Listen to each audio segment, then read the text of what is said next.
Assalamualaikum warahmatullahi wabarakatuh. Perkenalkan, nama saya Andra. Saya berasal dari Unit Eselon 1, Direktorat Jenderal Pajak, Kementerian Keuangan. Menurut saya, perjuangan membela negara itu bisa dilakukan dengan berbagai macam hal, tanpa terbatas bentuk maupun siapa yang melakukannya. Tokoh inspiratif yang akan saya ceritakan kali ini berasal dari lingkungan sekitar saya sendiri, yang dalam perjalanan hidupnya beliau ini menjadi perempuan yang multiperan dalam memperjuangkan kesejahteraan dan keadilan rakyat melalui bidang yang ditekuninya seperti kelayakan kerja, isu keluarga, dan parenting. Jadi beliau ini kakak saya sendiri, seorang ibu dan juga homeschooler, researcher, dan juga beliau sebagai public speaker. Jadi beliau membuat saya percaya bahwa bela negara merupakan proses yang panjang, berkelanjutan.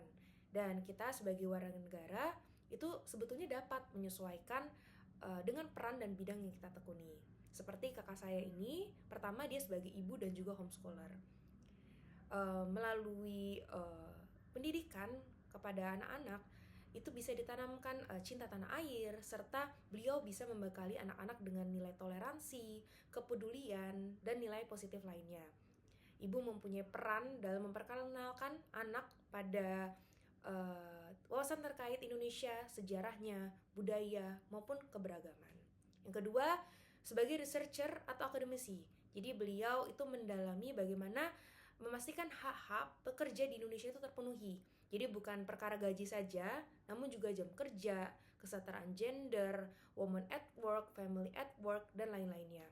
Ini tercermin di Pancasila, sila kedua, kemanusiaan dan adil dan beradab, dan sila kelima, tentang keadilan sosial bagi seluruh rakyat Indonesia. Dan terakhir, beliau juga sebagai public speaker, jadi aktif menyuarakan isu-isu mengenai kelayakan kerja, pendidikan anak, dan lainnya. Jadi bukan hanya tampil, namun beliau sungguh-sungguh berbagi pengalaman sebagai bentuk kepedulian cinta tanah air dan juga bela negara.